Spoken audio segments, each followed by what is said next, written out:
So, where does Hezbollah's money come from? The money comes from two main sources. Either it's stolen from Lebanese civilians or smuggled from Iran into Lebanon. Let's break down how it works. From Iran, the money is funneled in three main ways. Through the Quds Force of the Islamic Revolutionary Guard Corps, Iran transfers oil and money to Syria through the sea and land. The oil is then sold to Syrian companies, such as the BS company, owned by the Qatarji family. The head of the company was Bara Qatarji, who led oil imports over the past decade until he was killed in June 2024.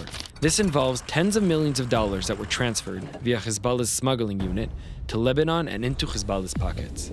Iran also flies in cash directly to Lebanon, which comes from the independent oil sales of the Quds Force. The cash is flown in under diplomatic cover to its Iranian embassy in Beirut, from where the money is handed over directly to Hezbollah. With Iran's backing, Hezbollah engages in other economic ventures, such as importing gas to Syria and establishing factories in Syria, Lebanon, Yemen, and Turkey.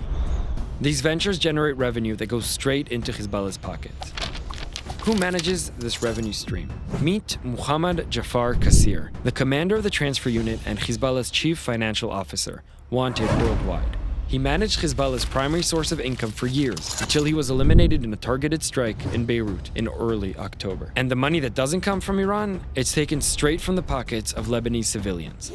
Hezbollah exploits the healthcare, education, and welfare systems, and especially its association, Al-Qard al-Hassan Association, to profit at the expense of the Lebanese civilians.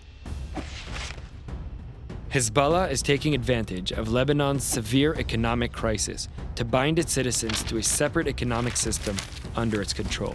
Through the Al-Qard al-Hassan Association, Hezbollah takes money from citizens who need it to survive. In another reality, this money could have been used to rebuild the country, not to produce missiles. These two funding sources, Iran and Lebanese civilians, form Hezbollah's financial reserve, stored in Al-Qard al-Hassan Association branches and in warehouses scattered throughout civilian areas. This is the money Hezbollah uses to indiscriminately fire rockets at Israeli civilians.